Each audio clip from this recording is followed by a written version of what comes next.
உன்னத பாடல்கள் 2ஆம் அதிகாரம் 1-2 வசனங்கள். போன வாரத்தில் நம்ம உன்னத பாடல்கள் 1ஆம் அதிகாரத்தை முழுவதுமாக முடித்து விட்டோம். இப்போ உன்னத பாடல்கள் 2ஆம் அதிகாரம் 1-2 வசனங்கள். யாராவது ஒரு சத்தத்தை உயர்த்தி வாசிங்க பார்க்கலாம். உன்னத பாடல்கள். நான் சாரோனின் ரோஜாவும் பள்ளத்தாக்குகளின் நீலி புஷ்பமுமாய் இருக்கிறேன். முள்ளுகளுக்குள்ளே நீலி புஷ்பம் எப்படி இருக்கிறதோ அப்படியே குமாரத்திகளுக்குள்ளே எனக்கு பிரியமானவளும் இருக்கிறாள். இதுல முதல் வசனத்தை நாம் பார்க்கும்போது சூலமித்தி பாடுவதாக அது வருகிறது. அதாவது காதலன் காதலி என்று சொல்வார்கள். அந்த காதலி பாடுவதாக வருகிறது தான் அந்த முதல் வசனம். நான் சாரோனின் ரோஜாவும் பள்ளத்தாக்குகளின் நீலி புஷ்பமுமாய் இருக்கிறேன் என்று சொல்லி அவள் பாடுகிறாள். கவனிங்க, இது ஒரு பெரிய இம்ப்ரூவ்மெண்ட். இந்த பாட்டினுடைய வரிகள் ஒரு பெரிய இம்ப்ரூவ்மெண்ட். ஏன் நான் அதை இம்ப்ரூவ்மெண்ட் சொல்றேன் அப்படின்னு பார்க்கும்போது, நீங்கள் உன்னத பாட்டு 1ஆம் அதிகாரம் 5ஆம் வசனத்தை எடுத்து பார்த்தீங்கன்னா, அங்க முதல்ல சூலமித்தி தன்னை பற்றி சொல்லி இருக்கிற காரியம் என்னவா இருக்கு அப்படின்னு பார்த்தீங்கன்னா, நான் கருப்பாய் இருக்கிறேன் என்று பாராதேயுங்கள், வெயில் என் மேல் பட்டது என்று சொல்லி முதல் அதிகாரத்தில் உன்னத பாடு முதல் அதிகாரத்தில் 5-6 வசனங்கள்ல நீங்க பார்க்கும்போது அவள் தன்னுடைய நிறத்தை குறித்து அவள் சொல்லி இருப்பாள். எப்படி சொல்றான்னா, நான் கருப்பாய் இருக்கிறேன் என்று பாராதேயுங்கள், வெயில் என் மேல் பட்டது என்று சொல்லி அவள் சொல்லி இருப்பாள். கவனிங்க, இப்ப சொல்றா நான் சாரோனின் ரோஜா என்று சொல்லி அவள் சொல்லுகிறாள். பாருங்க, முதல்ல அவளுடைய நிலை எப்படி இருந்தது? அவள் வெயில் பட்டு கருப்பாய் இருந்தாள். அவள் அந்த ராஜாவை தெரிந்து கொள்வதற்கு முன்பாக, ராஜா அவளை தெரிந்து கொள்வதற்கு முன்பாக, ராஜாவின் இடத்தில் அவர் அழைக்கப்படுவதற்கு முன்பாக அவளுடைய வாழ்க்கை எப்படிப்பட்டதாக இருந்தது? அடிக்கப்பட்டவளாக அவள் இருந்தால், புறக்கணிக்கப்பட்டவளாக இருந்தால், அவள் வெயிலிலும் குளிரிலும் அவள் அந்த திராட்சை தோட்டத்திற்கு காவல்காரியாக இருந்தால், தன் தாயின் பிள்ளைகளினுடைய கோபத்திற்கு அவள் ஆளாகி இருந்தாள். இந்த சத்தியத்தை கேட்டுக்கொண்டு வந்திருக்கிறவர்கள் அந்த ஹிஸ்டரி உங்களுக்கு தெரிஞ்சிருக்கும். அந்த சூலமித்தியாளினுடைய ஹிஸ்டரி உங்களுக்கு தெரிஞ்சிருக்கும்.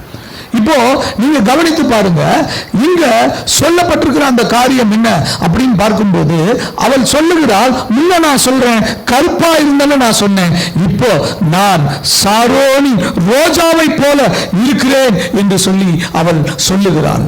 நேசர் அவளை அழைத்து கொண்டு வந்தவுடனே அவள் வாழ்க்கை அழகாக மாறுகிறதை அவள் பாடுகிறாள் என்று சொல்லி பார்க்கிறோம். நான் சாரோனின் ரோஜாவும் பள்ளத்தாக்கின் நீலி புஷ்பமுமாய் இருக்கிறேன் என்று அவள் சொல்லுகிறாள். அவளுடைய நிலை அப்படிப்பட்ட ஒரு மோசமான நிலையாய் இருந்தது. அவளுடைய தாயின் பிள்ளைகள் அவளை அடித்தார்கள், அவளை துன்புறுத்தினார்கள், அவளுக்கு உண்டானதை எல்லாவற்றையும் அவர்கள் பிடுங்கிக் கொண்டார்கள். அவளை அவர்களுடைய தோட்டத்திற்கு காவல்காரியாக வைத்தார்கள். அவள் சொந்த திராட்சை தோட்டத்தையோ நான் காவல் காக்கவில்லை என்று சொல்லி அவள் ஏங்கினாள். கருப்பா இருந்தால் அவளை இப்படி சொல்லி தேற்றிக்கிட்டாள். நான் கருப்பா இருந்தாலும் அழகாய் இருக்கிறேன் என்று சொல்லி அவள் தன்னை தேற்றிக் கொண்டாள். இப்போ அவளுடைய நிலை மாறி இருக்கிறது. இப்ப அவள் சொல்றா, நான் சாரோன் ரோஜாவாய் இருக்கிறேன் என்று சொல்லி அவள் சொல்லுகிறாள். அருமையான தேவனுடைய ஜனமே, சாரோனின் ரோஜா என்று சொல்லுகிறார். சாரோன் என்கிறதான ஒரு காரியத்தை நீங்கள் அறிந்து கொள்ள வேண்டும். சாரோன் என்றால் என்ன என்பதை நீங்கள் தெரிந்து கொள்ள வேண்டும். சாரோன் என்கிறது கர்மேல் மலை பகுதியில் இருக்கிற ஒரு சமமான ஒரு இடம், ஒரு இடம், சமவெளி என்று சொல்வார்கள் இல்லையா, அது சமவெளி என்று சொல்லப்பட்டிருக்கிறது. ஆங்கிலத்தில் ரொம்ப அழகா சொல்லப்பட்டிருக்கிறது. ஃபெர்டைல் கோஸ்ட் பிளெயின் என்று சொல்லப்பட்டிருக்கிறது. ஃபெர்டைல் கோஸ்டல் பிளெயின் என்று சொல்லப்பட்டிருக்கிறது. அந்த ஃபெர்டைல் கோஸ்டல் பிளைன் என்கிறதான காரியத்தினுடைய அர்த்தம் என்ன? நல்ல செழிப்பான, ஆசீர்வாதமான, நல்ல விளைச்சல் தரக்கூடிய ஒரு நிலமாக அந்த சாரோன் நிலப்பகுதி இருக்கிறது. அந்த சாரோன் நிலப்பகுதியில் அழகழகான பூக்கள் அங்கு பூத்து குலுங்கும். அழகழகான பூக்கள். அது எந்த ஒரு கேட்டட் கம்யூனிட்டி கிடையாது. அது ஒரு தோட்டம் அமைத்து அதை வளர்க்க மாட்டாங்க. அது சமவெளி. அது யார் வேணாலும் போய் படுத்திக் கொள்ளலாம், யார் வேணாலும் அதை எடுத்துக்கொள்ளலாம். அப்படிப்பட்ட இடத்துல இங்க பாருங்க, அப்படிப்பட்ட இடத்துல முள் முளைச்சிருக்கும் நம்ம ஊர்ல. ஆனா ஷாரோன்ல நீங்க போய் பார்க்கும்போது அங்க அது அழகான மலர்களால் அலங்கரிக்கப்பட்டதை போல இருக்கும். அததான் அவ சொல்றா, சாபத்துல இருந்து வந்தவ, அடிபட்டு வந்தவ, ஒன்றுமில்லாமையில இருந்து வந்தவ இப்போ சொல்லுகிறாள், என்னுடைய வாழ்க்கை சாரோனை போல ஆசீர்வதிக்கப்பட்டிருக்கிறது. என்னுடைய வாழ்க்கை சாரோனின் ரோஜாவை போல அழகாய் இருக்கிறது. நான் சாரோனின் ரோஜாவை போல இருக்கிறேன் என்று சொல்லுகிறார்.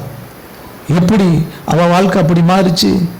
நேசர் என்கிறதான ஒரு காரியம், ராஜா என்கிறதான ஒருவர், நேசர் என்கிறதான ஒருவர், மணவாளன் என்கிறதான ஒருவர் அவளுடைய வாழ்க்கைக்குள்ள வந்த பொழுது அவளுடைய வாழ்க்கை ஆட்டோமேட்டிக்கா அது மாறினது. அது சாரோனின் ரோஜாவாக மாறினது. ஏசாயா 35:1-2 எடுத்து வாசிச்சு பாருங்க. சாரோனுடைய அந்த விளைச்சல், சாரோனுடைய அந்த ஆசீர்வாதம் அங்க கொடுக்கப்பட்டிருக்கும். ஏசாயா 35:1-2 எடுங்க, சீக்கிரமா எடுங்க. வனாந்தரமும் வறண்ட நிலமும் மகிழ்ந்து கடுவெளி கழித்து புஷ்பத்தை போல செழிக்கும். அது மிகுதியாய் செழித்து பூரித்து ஆனந்த களிப்புடன் பாடும்.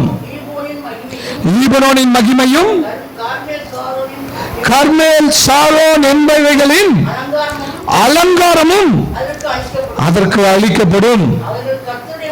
அவர்கள் கர்த்தருடைய மகிமையும் நமது தேவனுடைய மகத்துவத்தையும் காண்பார்கள்.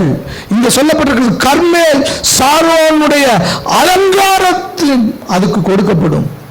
அதன் அலங்காரத்தை அது எடுத்துக்கொள்ளும் என்று சொல்லி ஆண்டவர் வாக்கு பண்ணுகிறார். இங்கே சூலமித்தி கர்மேல் சாரோனுடைய அலங்காரத்தை அவள் எடுத்துக்கொள்ளுகிறார். அவள் சொல்றா, நான் சாரோனின் ரோஜாவும் பள்ளத்தாக்கின் லீலியுமாய் இருக்கிறேன் என்று சொல்லி அவள் சொல்லுகிறார். அப்போ சாரோன் என்றால் என்ன? செழிப்பு. சாரோன் என்றால் என்ன? அழகு. சாரோன் என்றால் என்ன? அலங்காரம். அப்போ அந்த சாரோனின் ரோஜா என்று சொல்லும் போது, சாரோனின் ரோஜா என்று சொல்லுகிற அந்த காரியம் என்ன? அந்த செழிப்பையும் அந்த அலங்காரத்தையும் உடையவளாய் நான் இருக்கிறேன் என்று சொல்லி அவள் சொல்லுகிறாள்.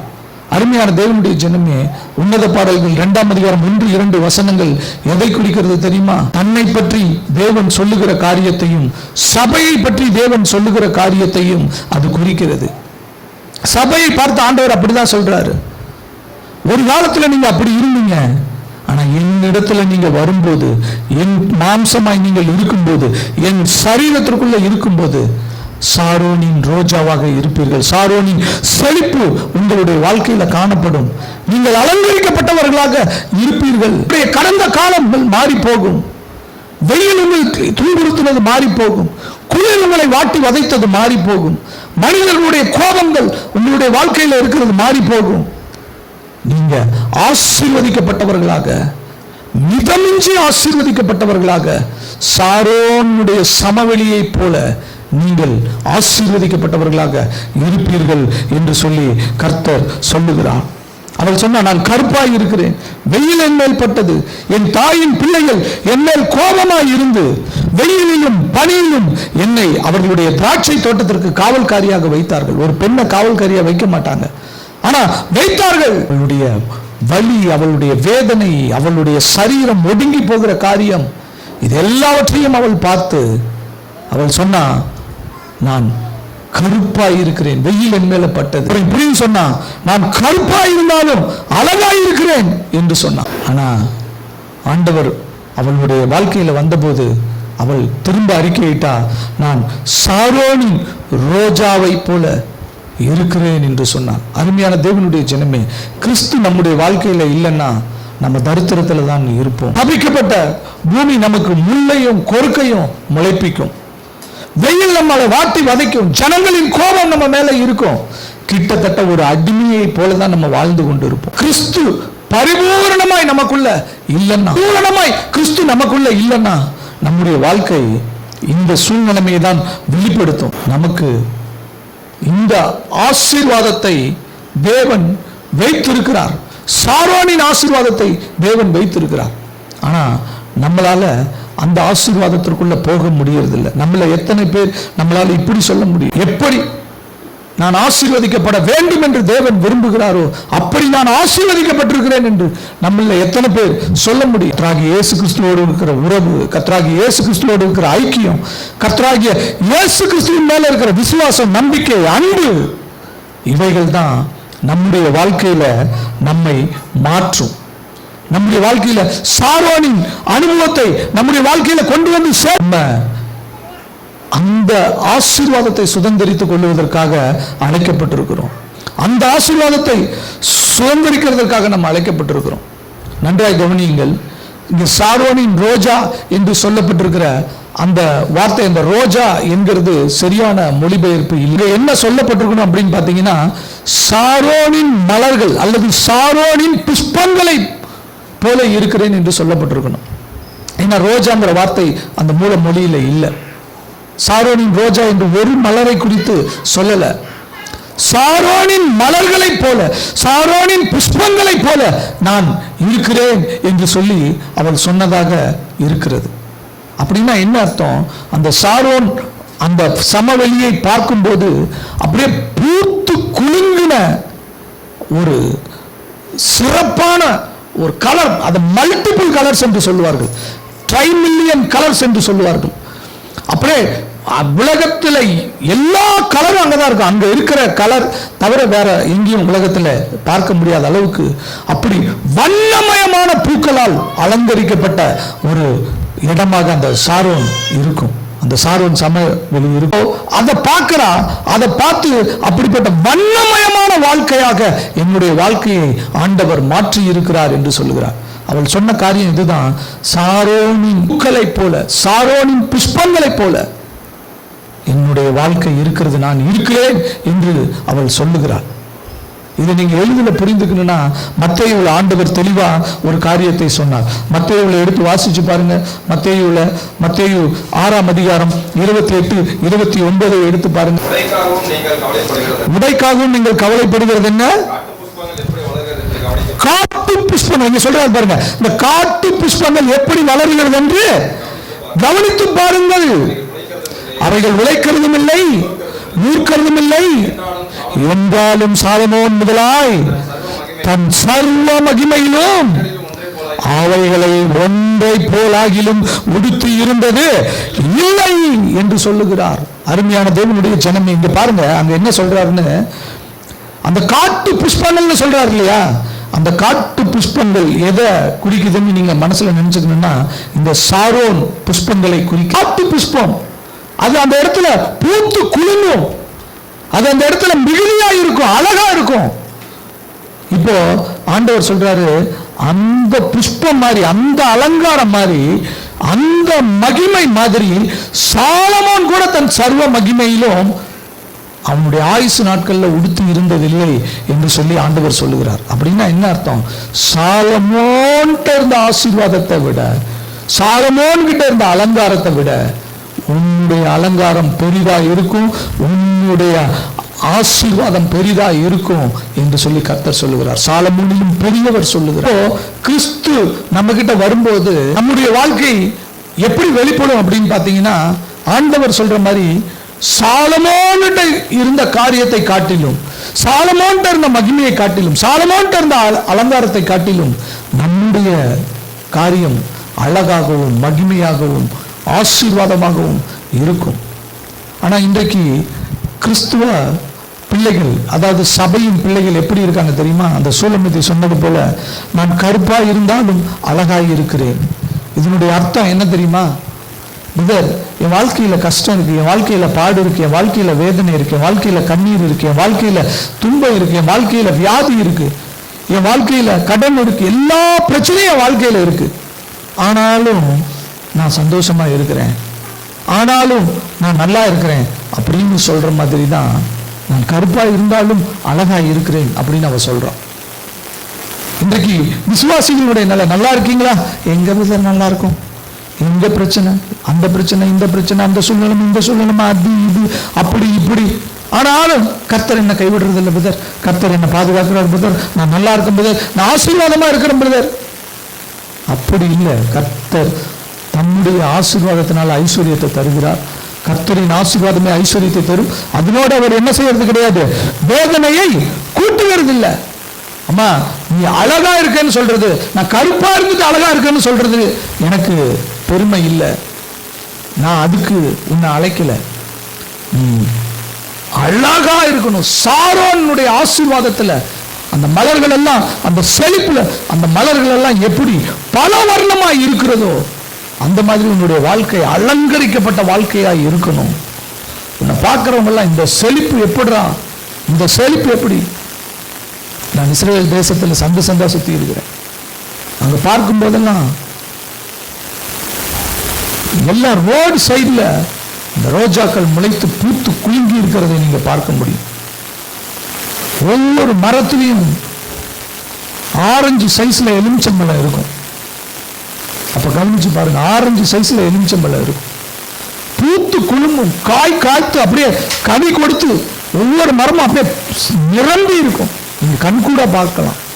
பாலும் தேனும் ஓடுகிற தேசம் ஆண்டவர் சும்மா சொல்லல. இந்த தேசம் அப்படிப்பட்ட ஒரு தேசமாக இருந்தது. அந்த தேசத்தை தான் பிள்ளைகளுக்கு கொடுத்தார். அது அலங்கரிக்கப்பட்ட ஒரு வாழ்க்கையாக இருக்கிறது. இன்றைக்கு நம்ம எதை தொலைத்திருக்கிறோம்? ஆனா ஆண்டவர் அந்த சூலமித்திக்கு திரும்ப அந்த ஆசீர்வாதத்தை கொடுத்தார். சூலமித்திக்கு அந்த ஆசீர்வாதத்தை கொடுத்தார்.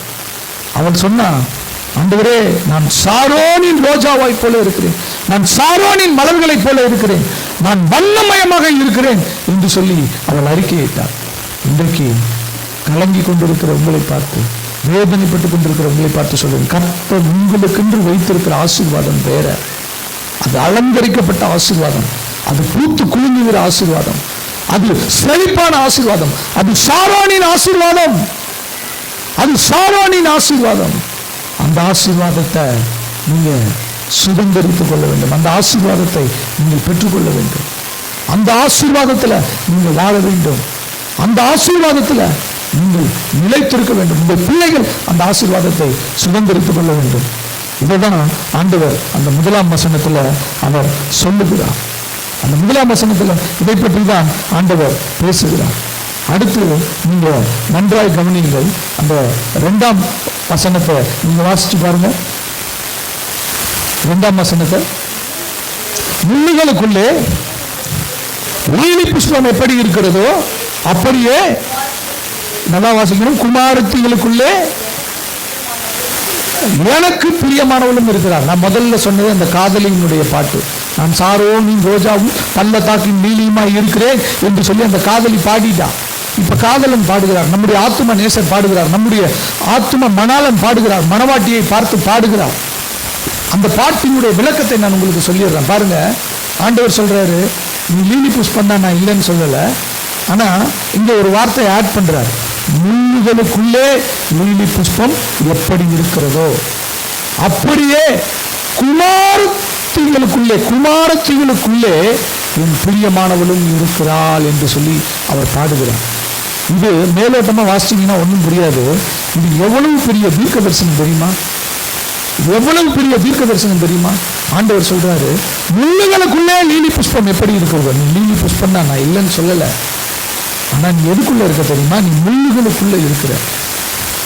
எப்படி இருக்கிறதோ அப்படியே குமாரத்திகளுக்குள்ளே என் பிரியமானவளும் இருக்கிறாள் என்று சொல்லி அங்க நேசர் பாடுகிறார். இங்க நேசர் சபையை குறித்து வெளிப்படுத்துகிறார். நேசர் சபையை குறித்து வெளிப்படுத்துகிறார்.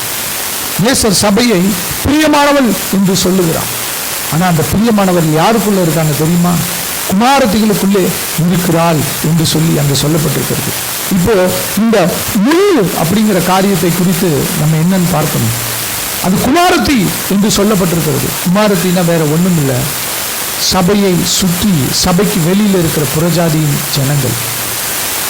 சபை பிரியமானது, சபை பிரியமானது. லீலி புஷ்பம் இருக்கு, தேவனுக்கு லீலி புஷ்பம் பிரியமானது. ஆனா அந்த லீலி புஷ்பம் எதுக்கு முன்னாடி இருக்கு தெரியுமா? முள்ளுகளுக்குள்ள. எதுக்குள்ள இருக்கு தெரியுமா? முள்ளுகளுக்குள்ள இருக்கு. அப்போ சபை இருக்கு. சபை எங்க இருக்கு? பிரியமானவள் இருக்கிறா. அவ எங்க இருக்கா? குமாரத்திகளுக்குள்ள இருக்கிறாள்.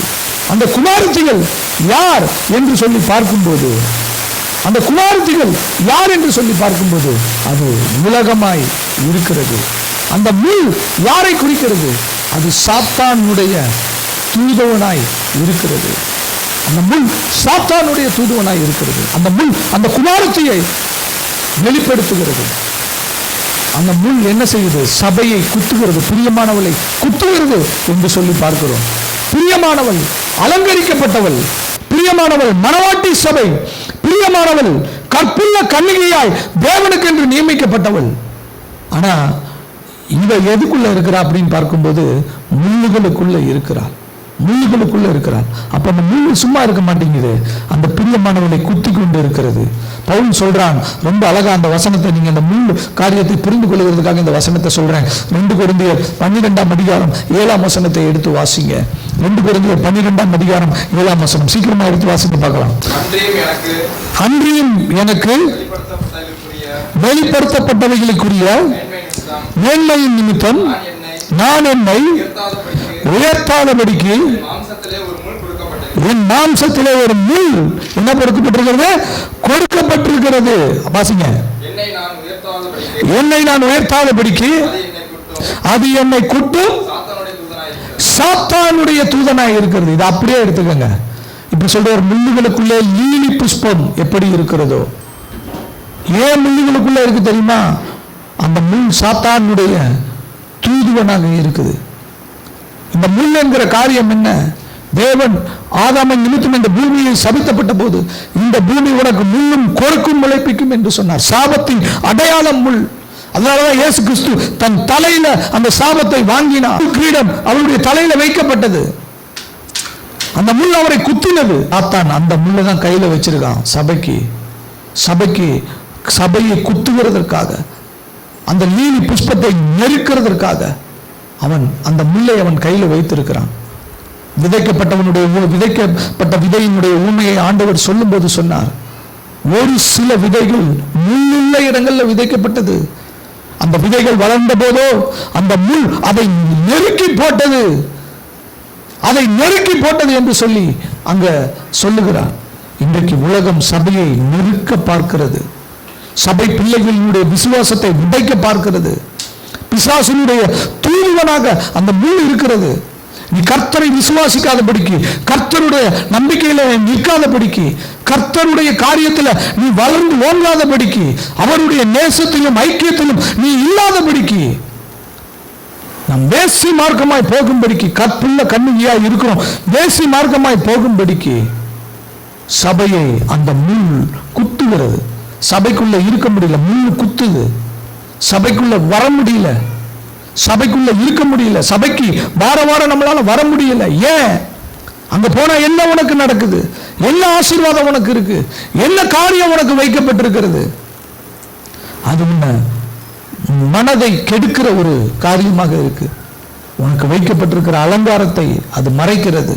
உனக்கு வைக்கப்பட்டிருக்கிற சாரோன் ஆசீர்வாதத்தை அது மறைக்கிறது.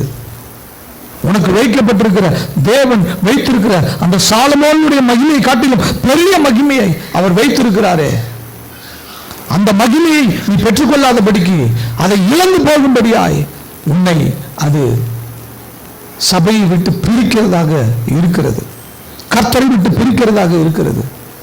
அருமையான தேவனுடைய ஜனமே, கவனமாய் இருக்க வேண்டும். சாரோன் ரோஜாவும் பள்ளத்தாக்கின் லீலியுமாய் இருக்கிறேன் என்று சொன்னார். நேசர் சொல்றார், ஆமா, என் மனவாட்டியே, என் பிரியமானவளே, என் கற்புள்ள கன்னிகையே, எனக்காக நியமிக்கப்பட்டிருக்கிறவளே, என் புறாவே, உத்தமியே, நீ ஒருத்திதான். நான் இல்லைன்னு சொல்லல, ஆனா நீ எங்க வைக்கப்பட்டிருக்கிற தெரியுமா? முள்ளுகளுக்குள்ள வைக்கப்பட்டிருக்கிற, முள்ளுகளுக்குள்ள வைக்கப்பட்டிருக்கிற. நீ கவனமா இருக்கணும்.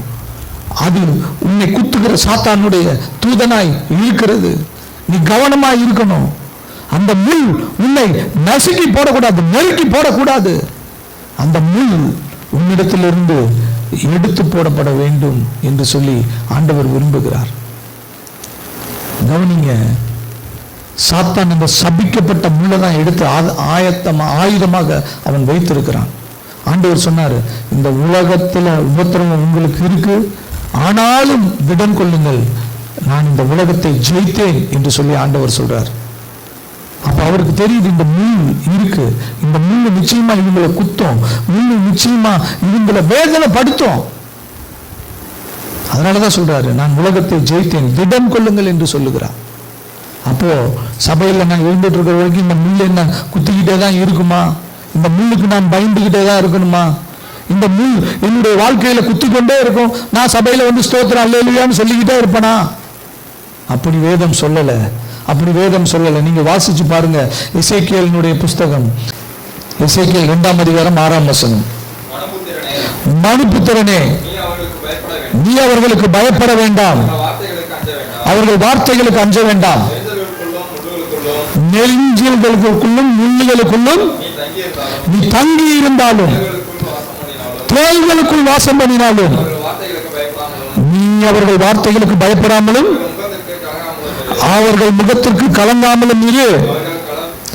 அவர்கள் கலக வீட்டார். இங்க என்ன சொல்றாரு? மனுபுத்திரனை பார்த்து ஆண்டவர் சொல்லுகிற காரியம் என்ன? மனுபுத்திரனே, நீ அவர்களுக்கு பயப்பட வேண்டாம், நீ அவர்களுக்கு முன்பாக கலங்க வேண்டாம். நீ நெருஞ்சிகளுக்குள்ளும் முள்ளுகளுக்குள்ளும் தங்கி இருந்தாலும், நீ தேள்களுக்குள்ள தங்கி இருந்தாலும் அது என்ன செய்யாதா உன்ன? நீ கவலைப்பட வேண்டிய அவசியம் இல்லை, நீ பயந்துக்க வேண்டிய அவசியம் இல்லை, நீ பயந்துக்க வேண்டிய அவசியம் இல்லை. உலகம் கலக விட்டார், அந்த குமாரத்திகள் கலக விட்டார், அந்த முள்ளு கலக விட்டார். அதுக்குள்ளதான் நீ இருக்கிற, நீ அதுக்குள்ளதான் வாசம் பண்ற. ஆனாலும் நீ என்ன செய்யக்கூடாது?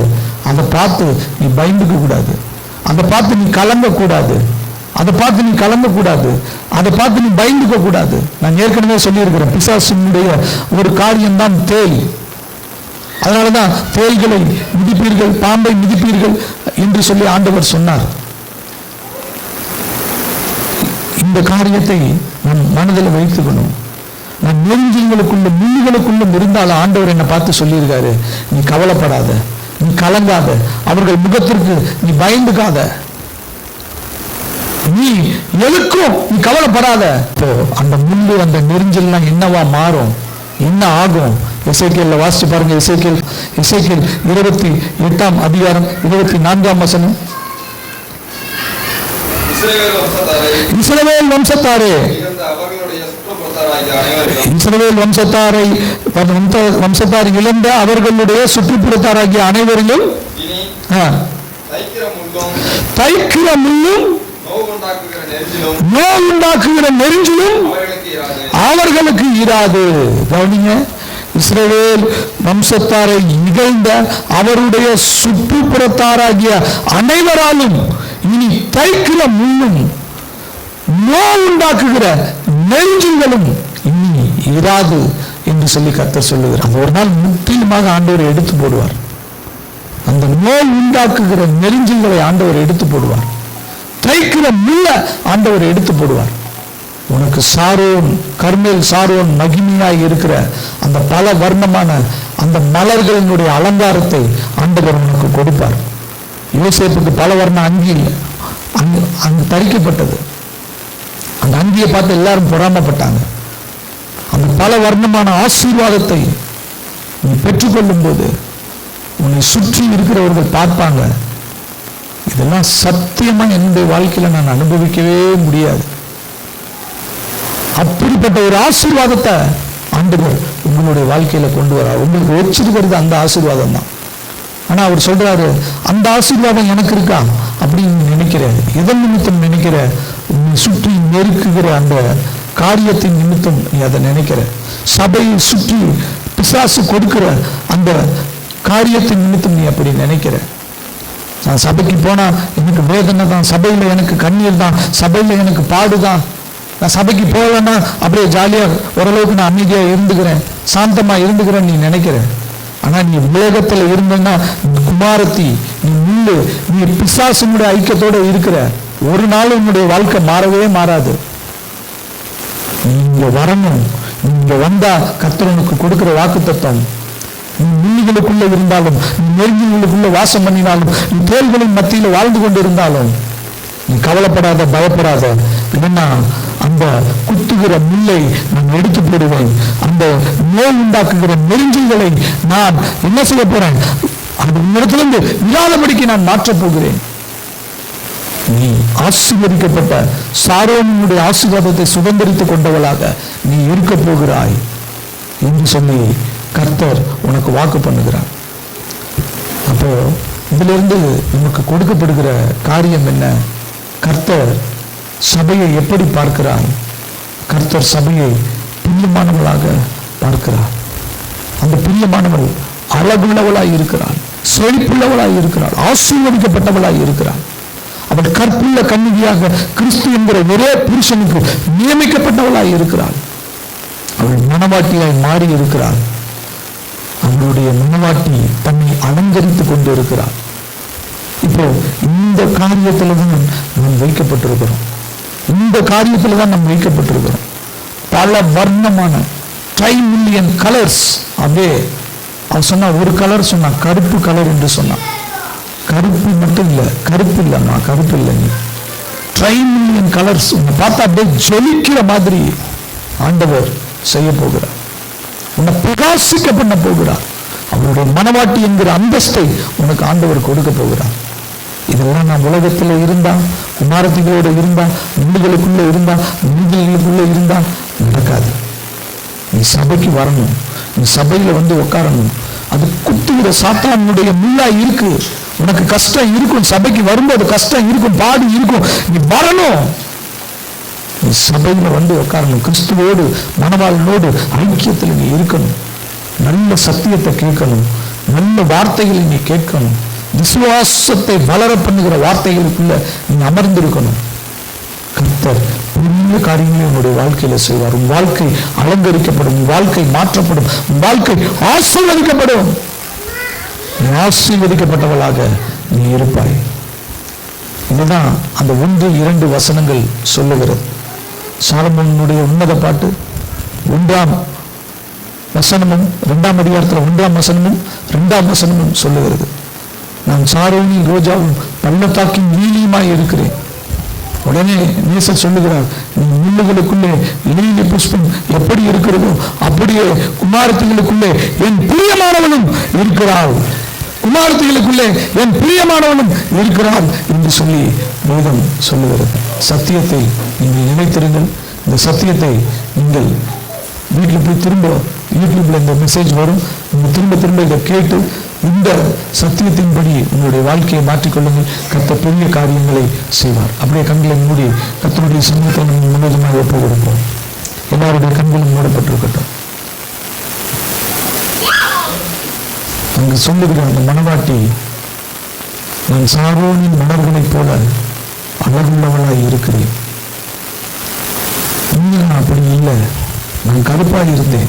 அப்போ நான் என்னை குறித்து இப்படி அறிக்கையிட்டேன், நான் கருப்பாக இருந்தாலும் அழகாக இருக்கிறேன் என்று சொன்னேன். அந்த அழகு என் நேசரை பிரியப்படுத்தாது. அந்த அழகு என் நேசருக்கு விருப்பமானதல்ல. என் நேசர் என்னை வேறு விதத்தில் அலங்கரிக்க விரும்பினார். அதை எப்போ நான் கண்டுபிடிச்சேன், எப்போ என் நேசரோடு நான் ஐக்கியப்பட்டனோ, எப்பொழுது அந்த என் நேசருடைய மஞ்சத்தில் நான் ஏறினேனோ, எப்பொழுது என் நேசரோடு நான் உறவாடினேனோ, அப்போதான் என்னை நான் வேறு விதமாக பார்த்தேன். என்னுடைய அலங்காரத்தை நான் வேறு விதமாக பார்த்தேன். நேசரின் அலங்கரித்த அந்த அலங்காரத்தினுடைய காரியத்தை நான் வேறு விதமாக பார்த்தேன். அது அந்த சாரோனின் செழிப்பில் வளர்ந்த பல வர்ணமான பல மலர்கள் என்னுடைய அலங்காரத்தை போல அது இருந்தது. நான் பள்ளத்தாக்கின் லீலி புஷ்பமாக இருக்கிறேன். நான் கிறிஸ்துவுக்கு பிரியமானவளாக இருக்கிறேன். நான் ஆசீர்வதிக்கப்பட்டிருக்கிறேன், அலங்கரிக்கப்பட்டிருக்கிறேன். கிறிஸ்துவுக்காக, ஒரே கணவனுக்காக, ஒரே புருஷனுக்காக கற்புள்ள கன்னியாக நான் நியமிக்கப்பட்டிருக்கிறேன்.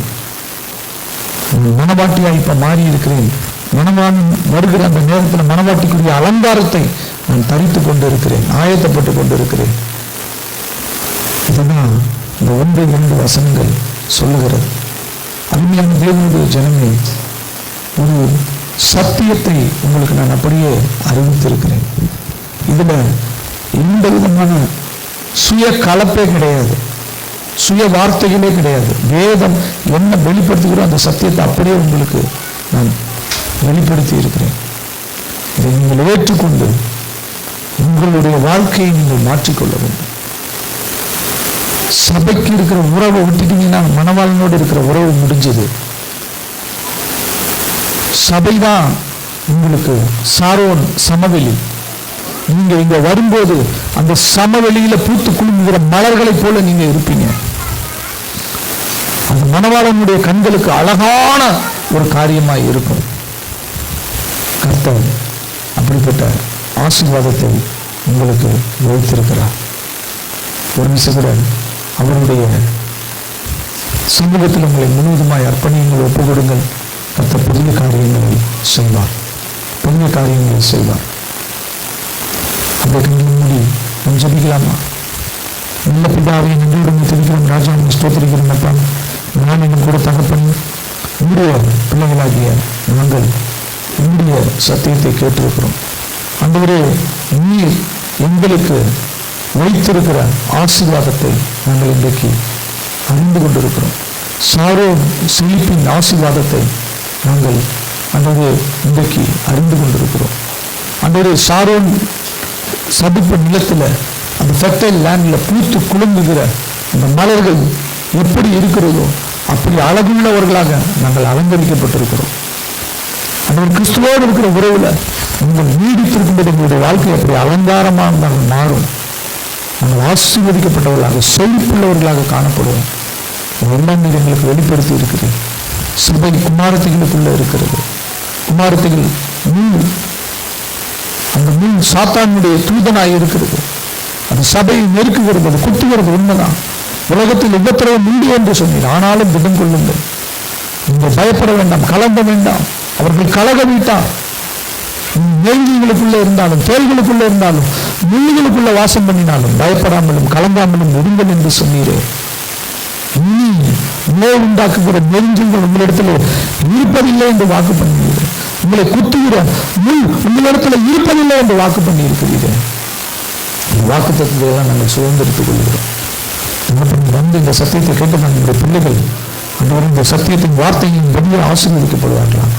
அவருடைய வாழ்க்கையில நோய் உண்டாக்குகிற நெருஞ்சங்களை நீர் எடுத்து போடுவீரா. அவர்களை குத்திக் கொண்டிருக்கிற மீன்களை நீர் எடுத்து போடுவீரா. நம்முடைய கிருபை அவர்களுக்கு பரிபூர்ணமாய் கொடுப்பீரா. என் பிள்ளைகளை ஆசீர்வதிப்பீரா. இந்த ரட்சகரமாக இருக்கிற கர்த்தராகிய இயேசு கிறிஸ்துவின் நாமத்தில் ஜெபம் ஜீவனமே நல்ல தகப்பனே. ஆமென்.